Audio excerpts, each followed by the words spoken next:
জেরুজালেমের পবিত্র ভূমি, সেখানে মাথা উঁচু করে দাঁড়াচ্ছে এক বিশাল ইমারত, বাইতুল মুকাদ্দাস। হযরত দাউদ আলাইহিস সালামের নির্মাণ কাজ শুরু করেছিলেন, আর তার সুযোগ্য পুত্র হযরত সুলাইমান আলাইহিস সালাম তা সমাপ্তির পথে নিয়ে যাচ্ছিলেন। তার বিশাল সাম্রাজ্যে অনুগত ছিল মানুষ, পশু পাখি, এমনকি শক্তিশালী ও অবাধ্য জিনেরা।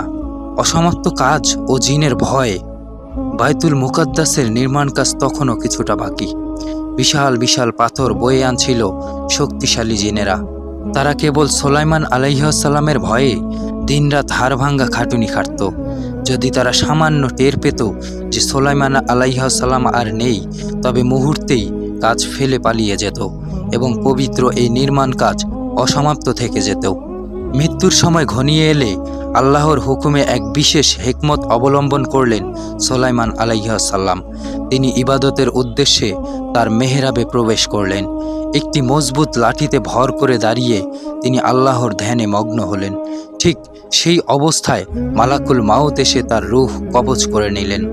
আল্লাহর কুদরতে লাঠির উপর ভর থাকার কারণে তার নিথর দেহটি পড়ে না গিয়ে আগের মতোই স্থির হয়ে দাঁড়িয়ে রইল। 1 বছরের রহস্যময় নীরবতা বাইরে থেকে জিনেরা দেখতে পাচ্ছিল। সুলাইমান আলাইহিস সালাম এখনও দাঁড়িয়ে আছেন। তারা ভাবল তিনি গভীর ইবাদতে মগ্ন। ভয়ে কেউ তার কাছে যাওয়ার বা কথা বলার সাহস পেল না। এভাবে দিন পার হয়ে মাস এলো, আর মাস গড়িয়ে বছর। প্রায় 1 বছর ধরে জিনেরা বাইতুল মুকাদ্দাসের নির্মাণ কাজ চালিয়ে যেতে থাকলো।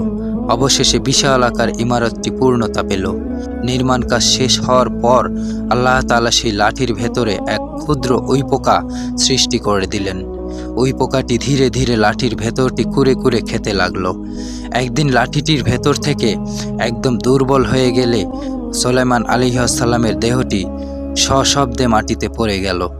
পাহাড় সম শক্তিশালী জিনেরা তখন দৌড়ে এলো এবং ভয়ে কাঁপতে কাঁপতে বুঝতে পারল যে যাকে তারা জীবিত ভেবে ভয় পাচ্ছিল, তিনি আসলে প্রায় 1 বছর আগেই ইন্তেকাল করেছেন।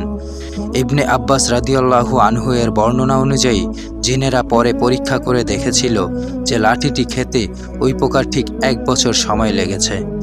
এই গল্প থেকে আমরা একটা শিক্ষা নিতে পারি, গায়েবের জ্ঞান কেবল আল্লাহর।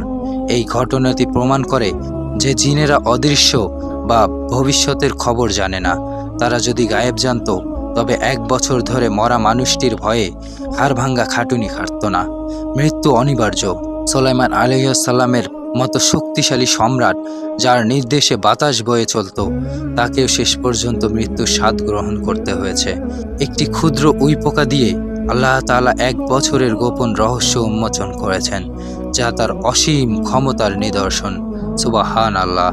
সুলাইমান আলাইহিস সালামের এই বিদায় কি আমাদের মনে করিয়ে দেয় না যে দুনিয়ার সব ক্ষমতা আল্লাহর কাছে তুচ্ছ? তাই আসুন অহংকার, দাম্ভিকতা পরিহার করি। আমাদের ভিডিওগুলো যদি ভালো লেগে থাকে, তাহলে লাইক, শেয়ার এবং সাবস্ক্রাইব করতে পারেন এবং ভিডিওটি শেয়ার করতে পারেন। আসসালামু আলাইকুম ওয়া রাহমাতুল্লাহি ওয়া বারাকাতুহু।